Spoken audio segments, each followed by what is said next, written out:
If you have ever been in a group interview session, then you would have walked right into this mess the same as me. Everything was typical of a larger interview at first. The only thing out of place was that they were doing such an extensive evaluation for a CEO position. Strange, but not completely unheard of.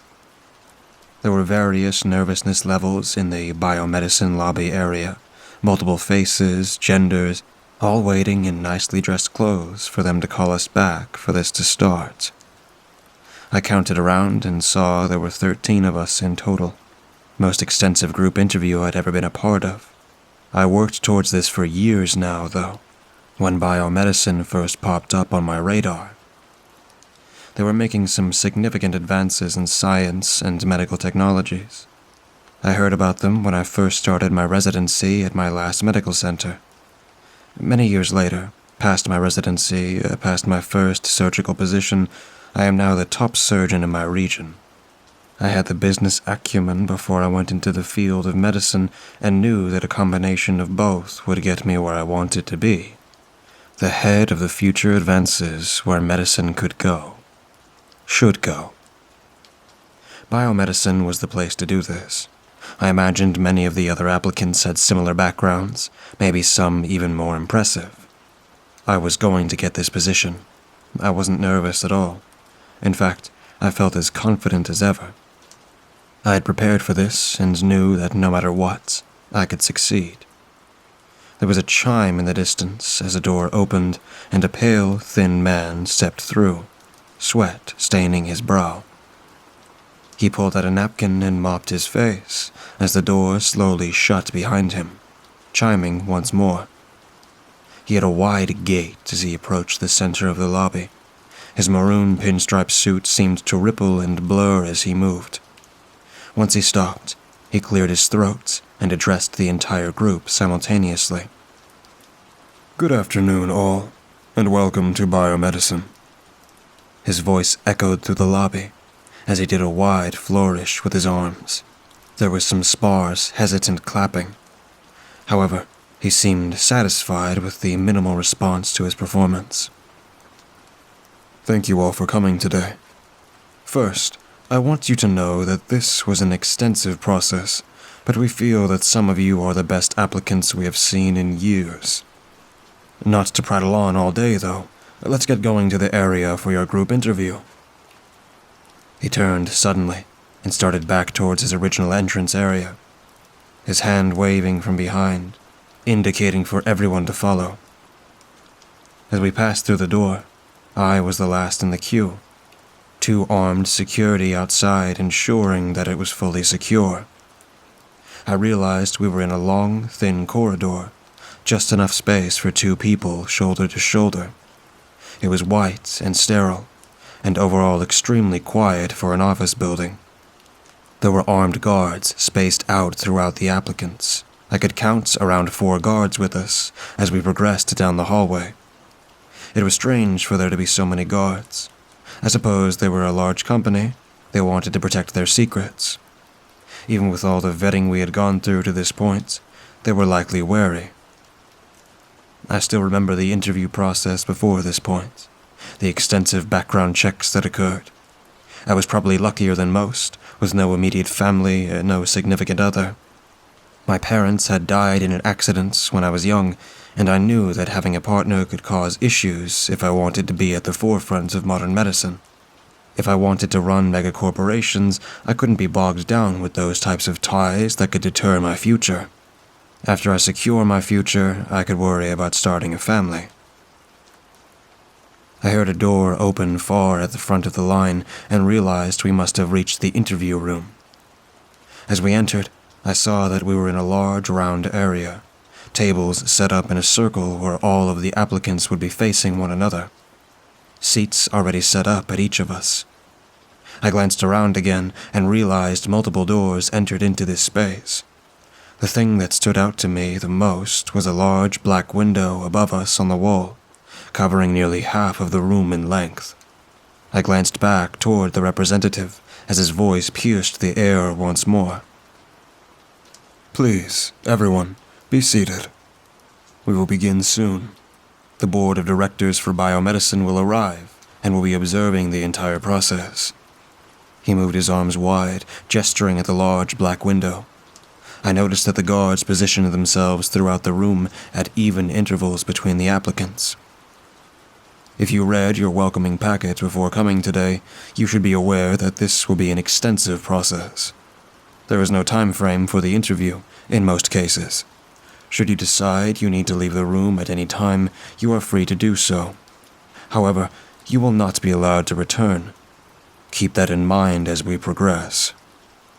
He had a large smile on his face as he ended the final sentence. Suddenly, he began to clap loudly, and multiple doors opened.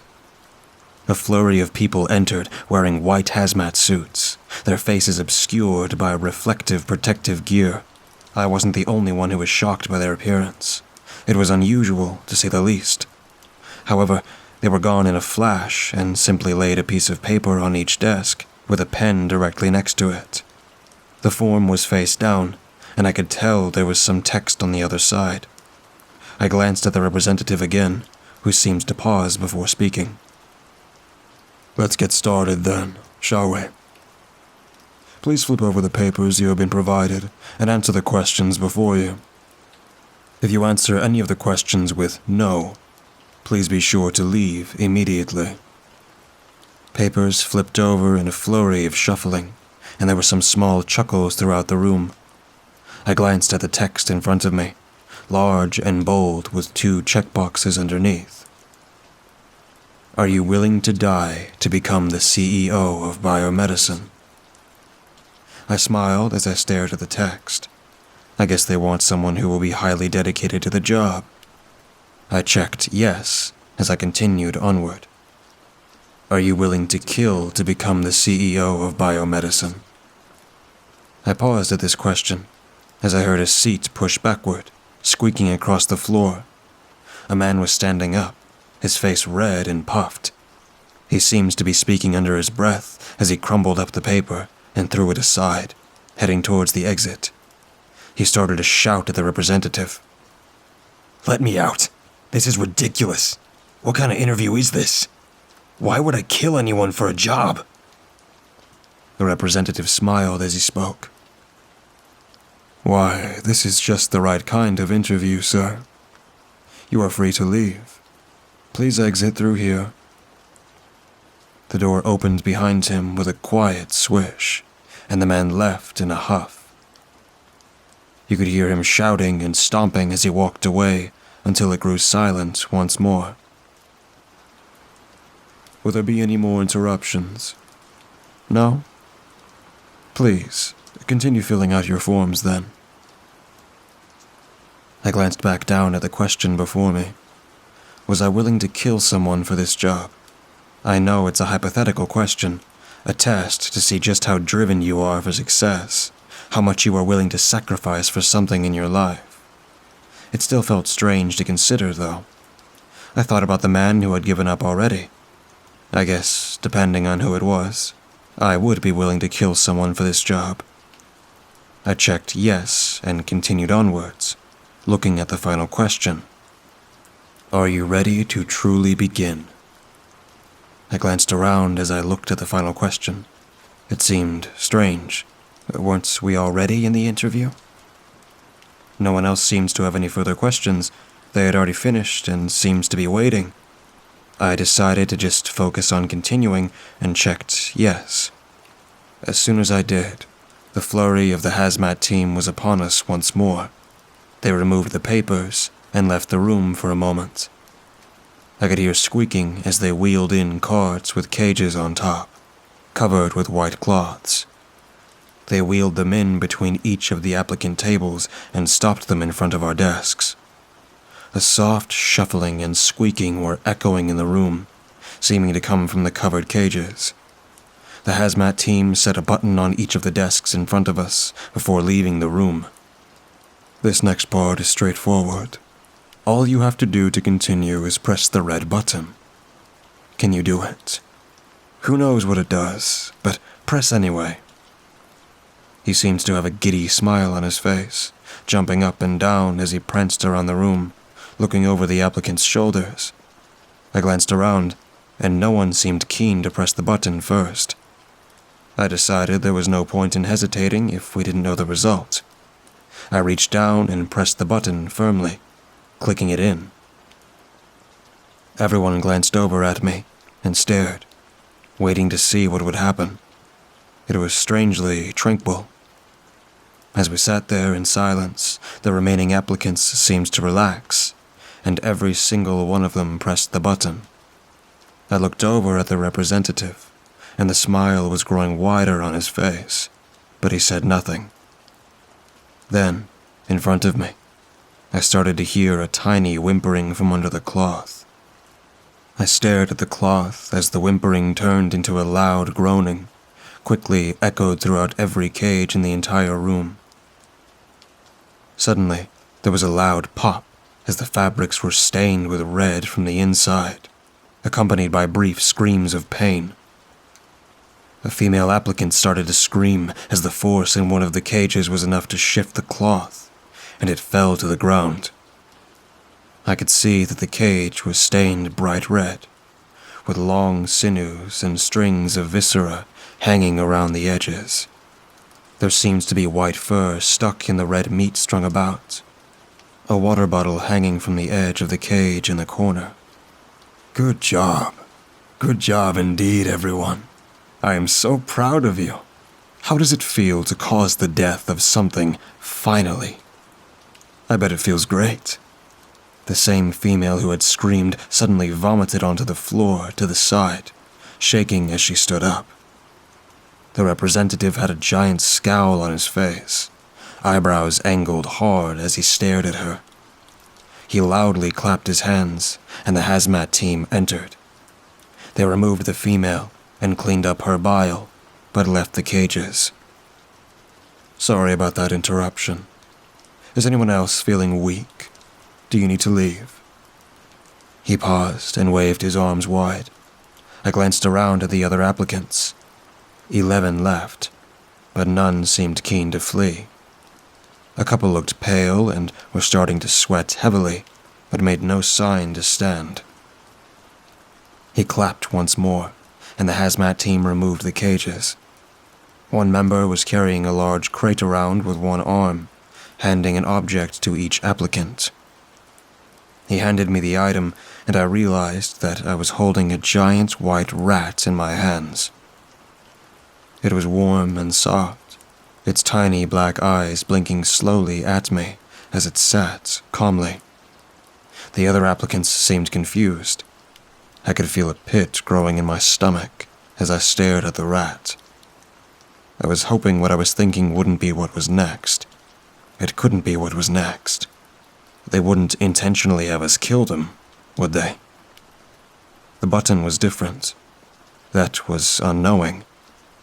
This would be something else entirely. Are you ready? Let's get started. To continue with this part of the test, simply break the rat's neck.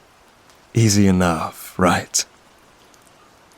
He started to laugh as he walked around the room. A look of disgust appeared on many of the applicants' faces. Some seemed to rush to jump and flee, shoving rats into the arms of guards before exiting the room. When the commotion finally died down, there were only 6 of us left. I stared at the rat in front of me, wondering what to do. I wanted this for my future. People killed rats all the time, didn't they? Considered to be pests of the world. Test subjects for science and medical research all the time. But to kill it directly for no reason other than success. I was interrupted by a loud crack as one of the applicants twisted his hands abruptly. I glanced over at him and saw a man with long black hair pulled back into a tight ponytail. He sat the rat down on the table, and it seemed lifeless, lying out with its head turned at an awkward angle, staring at the ceiling. The man was completely calm. This seemed to kickstart everyone, and I heard multiple cracks instantly. I had walked into this so confidently, Unfortunately, it was becoming a pattern that I was the last one to take action. What kind of people were in front of me, so quickly continuing this twisted process? I stared at the rat in my hands and decided that I couldn't give up over a rat. Its life was nothing compared to mine. I shook my head and stared at the black window as I held the rat in front of me. I twisted my hands violently, breaking the rat's spine and neck and killing it instantly. I set it down on the table. The representative was bent over, laughing, swinging his arms through the air as he tried not to fall over. That was great. All of you. Really great job. He seems to calm down some as he continued. I am so proud of all of you. I wonder just how far each of you will go in this interview. I felt slightly nauseous, but tried to be content with my decision. I wanted this and couldn't stop here. How much worse could it get? I was hoping I wouldn't regret the thought as the hazmat team came in and removed all of the dead animals. They cleaned the room once more as we sat in silence. Many of the applicants seemed to be getting nervous and were strumming their fingers in anticipation. I tried to look as calm as possible, even though my stomach seemed to be getting worse. I glanced at the man with the black ponytail, and he was as quiet as ever. My back was aching as time wore on. I realized that we had been sitting here for a long time, but was unsure exactly how long. There were no clocks in here, and none of us had worn a watch. They had told us to leave our phones in the car, so we were at the mercy of the representative for the time being. He was just slowly walking around, a large smile on his face. The guards were as cold as ever, and never seemed to react to anything that happened. I could see some of the other applicants shifting in their seats, and I wondered if they might quit without having anything happen other than waiting too long. However, I didn't have to worry about that much longer, because the hazmat team entered once more, carrying covered dinner plates they placed down in front of each applicant. They removed the tops, and there was a steaming dish underneath. It looked like a small cut of rabbit, wild greens, and carrots, with a small side of pureed mashed potatoes next to it. Most looked as confused as I felt. Don't waste time. Dig in. We don't waste meat around here, though, so please enjoy the rats from earlier. Just the ones whose necks were broken. The others were too mangled for dinner. The representative laughed loudly as the applicants stared at their dishes in front of them. I was hesitant as well. I didn't know what to expect. I had never eaten a rat before. This was no worse than killing one, I suppose, but I still felt uneasy. One of the other applicants disagreed, and he proceeded to push himself away from the table and head toward the exit. The representative had a deep frown on his face as he spoke. I am so sad that you decided to waste this precious food we prepared for you. So pitiful. I looked back down in front of me as the applicant left and picked up a knife and fork. I decided just to try it. I still wasn't ready to give up. To my surprise, the food was delicious, and the other applicants quickly followed as we cleaned our plates. I think everyone felt more relaxed after eating, something to calm us down. As strange as the experience was, today had been a weird day so far, and I wasn't sure where it was going to lead us next. All right, let's all stand up now. The representative started to clap his hands loudly as we did, and the hazmat team cleared the room entirely, returning shortly after with more covered dinner platters. They stood against one of the walls as we were lined up against another. The representative smiled at all of us as he opened a door, and 2 additional guards entered, pulling in a line of chained people. They had blindfolds on, their complaints halted by the cloth shoved into their mouths.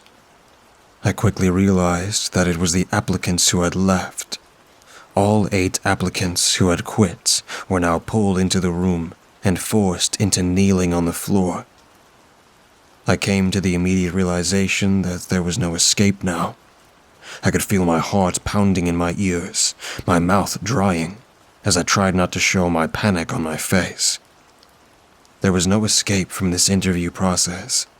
That much was clear now.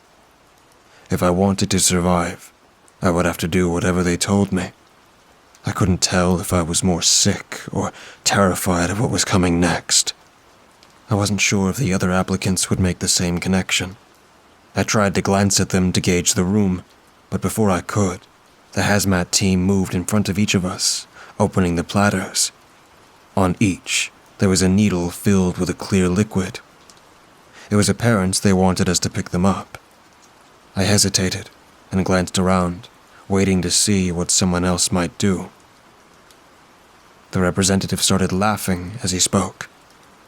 As you can see, we have brought the applicants who are not worthy of the process back into the room. They are all failures in our eyes and should be treated as such. The syringes in front of you contain an enhanced version of tetrodotoxin, or something similar. They tell me it's our own personal cocktail. Don't worry, it'll be painless, mostly. The representative started to laugh again as he moved towards an extra platter, removing a syringe from it. He walked towards one of the bound applicants and shoved it into their neck, pressing the plunger down, continuing to laugh the entire time. I stared at the applicant as they fell to the ground, convulsing. In less than 30 seconds, she stopped moving. Her body seemed frozen in a convulsed position. Muscles tense and contracted in an odd pose as it became clear she was dead.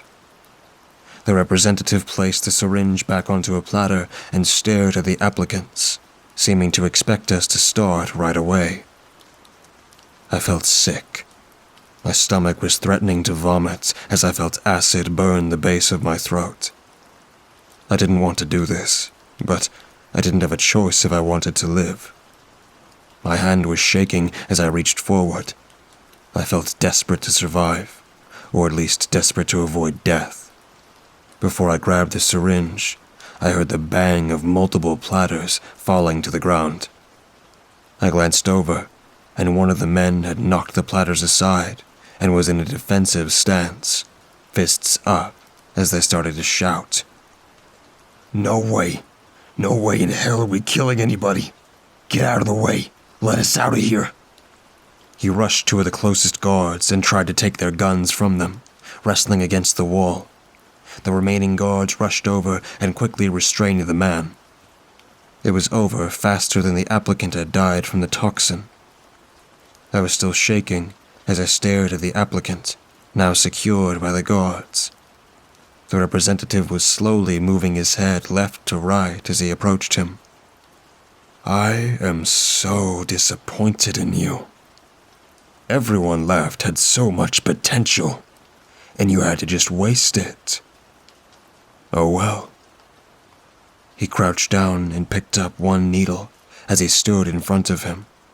He shoved it into his neck as the guards released him and backed away.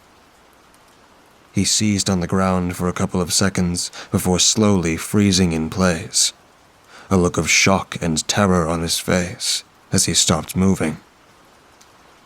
As the hazmat team cleared away the bodies, we were left with 4 applicants still in the process, 7 sitting bound on the floor and chained together. The representative clapped his hands again, and the hazmat team lined up in front of us, syringes ready for us to take. I quickly grabbed one and held it down at my side. As each applicant removed a needle, the smile on the representative's face grew wider. His eyes seemed to shine with excitement. Thank you all for doing your best. To continue with this test, please inject 1 applicant each. That is all. Let's get going. It's going to be a long day otherwise. I walked up to the closest applicant in front of me. As I approached, I could hear him screaming from underneath the gag. I had been so concentrated on myself and what was happening, I hadn't heard them struggling. I could listen to all of their muffled screaming now, echoing around the room. He was crying from underneath the blindfold, and I could tell that he was begging for his life. They hadn't done anyone the courtesy of blocking their hearing out. I tried not to vomit as I bent forward. I hated this. I hated that I wanted to live. I had an increasingly guilty feeling growing in my stomach, and it felt heavy. I knew nothing about this man, but felt my life was more important than his. I wasn't ready to die. I didn't want to be killed like them, and my fear was driving me towards survival. They would all be killed anyway at this point. I bent forward and leaned up next to his ear, whispering as I shoved the syringe in. "I'm sorry, but I don't want them to kill me either." I backed away as he started to convulse on the ground before finally going quiet. As I looked around, the others had already injected their victims as well, and only 3 people remained bound in front of us. I thought I saw a slight grin on the man's face with the black ponytail, but it faded quickly. I tried to hold my arm as it vibrated against my body, trying to calm myself down. I was trying to prepare myself mentally for what could come next, what sort of horrors they would put us through. My eyes darted over as one of the applicants fell to his knees, openly weeping. Please don't make us kill anyone else. I can't keep doing this." The representative seemed sad as he approached the man, walking towards him and holding his head in his hands, softly speaking. "I know it's hard, but this position is so crucial, more important than any of you realize. I'm sorry as well. You just showed you are too weak. Emotion is important, but you have too much of it." He was interrupted by a loud cracking sound as he broke the applicant's neck, his body dropping to the floor. He seemed angry as he started to speak again. "Enough distractions. Clear these bodies out of here, and let's skip ahead. Bring in the seats." The hazmat team was as rapid as always, cleaning out the room and bringing in 3 chairs on dollies. They unchained the other applicants and sat them down, restraining them into the chairs with the help of the guards. I could see that at the top of each of the chairs were 2 grated metal plates, one on each side of each applicant's head. In addition, there was a hand crank on the back. The next test is elementary.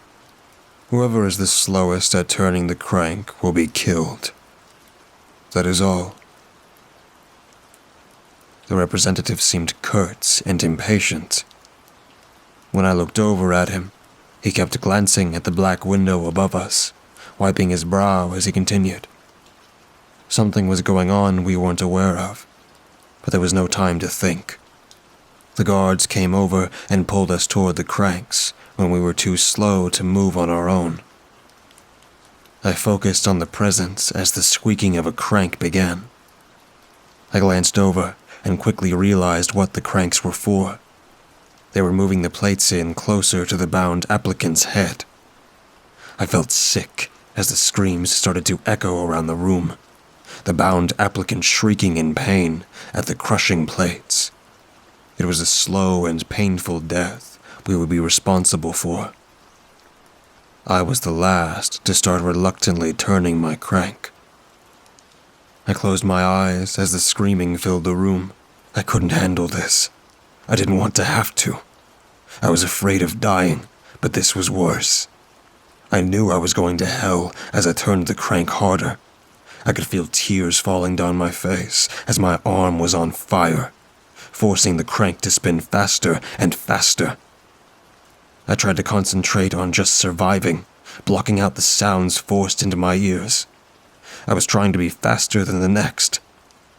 I realized I was repeating a phrase over and over again in my head as I tried to block out my thoughts. I'm sorry. I felt a hand on my shoulder stopping me from cranking, gently pulling me away. The representative was standing next to me and handed me a handkerchief. You can stop now. You weren't the slowest. He was looking over my shoulder as I heard someone begging for their life before a single shot rang out in the room. The bullet casing echoed across the floor as the smell of gunpowder mixed with the blood pooling on the floor. I wiped my face with the handkerchief and handed it back. He smiled and clapped his hands once more. This time, they took us through a door that a guard opened, moving into another circular room. This one was immaculate and empty, just the other applicants and me. I realized it was the man with the black ponytail. As I entered, they locked the door behind us, and we were left alone. I glanced around and realized there was a large black window in this room as well. A PA screeched on and addressed us in the room. It was not the voice of the representative. You are the final 2 applicants. Good job. The only test now is to be the last one standing. Good luck.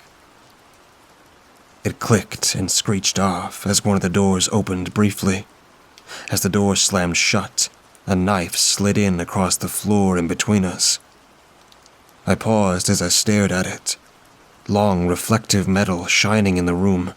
I glanced up as the man rushed the knife, a sick smile on his face as he picked it up.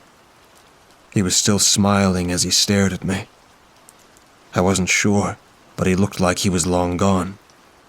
There was nothing left of a human inside of him after what we had gone through. Or maybe there never had been from the beginning.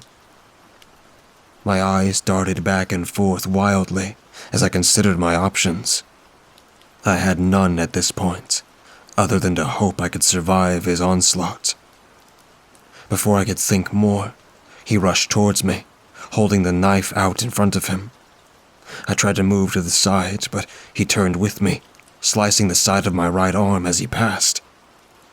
His laughs were echoing in the room as he licked the blood from the blade.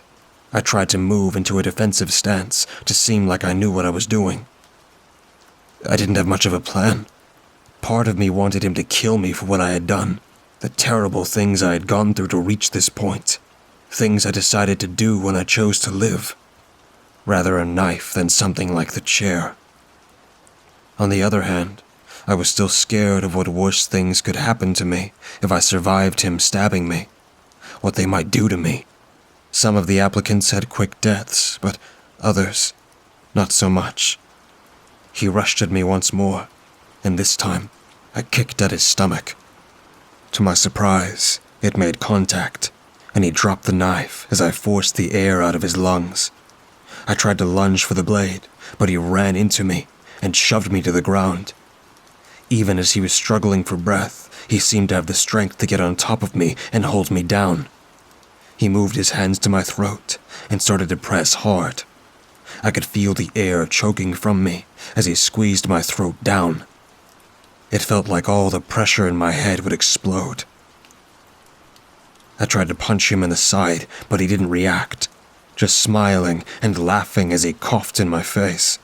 My arm fell to the side as I gave up on punching him, and I felt the handle of the knife, just barely within reach. I managed to slide it into my fingers and was able to grasp it. I swung the blade up as hard as I could and made contact with the side of his neck. The look on his face will haunt me more than the other deaths. For a moment, it seemed like his humanity had returned, and he was quietly thanking me as he gargled and grasped at the knife. Then his face twisted into anger as he glared at me. He pulled the knife out of his neck, and he fell to the ground. each cough spraying blood outward from the wound. He bled out rapidly as I stared at him, a frown on his face as his eyes slowly closed. I heard a lock click open from behind me and turned around as the representative entered. He walked towards me and pulled me in close for a deep hug. I was surprised as he rushed to whisper into my ear, "I'm sorry for everything you had to go through. I was hoping you would win. You have to do what they say, though, if you want to survive as CEO, to not be killed. So, again, I'm sorry, and good luck." He pulled away quickly as he smiled widely and started to shout, "Great job on winning, and congratulations to our new CEO. I look forward to the great things that you will do as the head of BioMedicine." He seemed to gesture at the black window. "Is there anything that our board of directors would like to add?" The same voice that had started the final test spoke once more. "Good job. We have high hopes for you. Expect instructions soon." The PA system clicked and quieted down as a gurney pulled into the room. The hazmat team helped me onto it, and I felt myself rapidly fading into darkness as they injected me with some unknown solution. It had become a couple of weeks since I became the CEO of BioMedicine, and every day I fear for my life. I never know if or when they might force me into another terrible situation and dictate the outcome of my life, the outcome of my survival, and my future. I'm glad now I had no family when I chose to apply. I will never have a family now. I could not subject them to the horrors that biomedicine has forced me into, the things that they have me sign off on and witness. I stared at the newest business proposal they had in front of me, and I tried not to vomit. I had no choice but to sign off on it and push it forward, praying for the souls that biomedicine would take with its future endeavors. The title was large and bold as I added it to the stack of daily paperwork for the board of directors. It simply said, "Eternal Child Puppetry Project."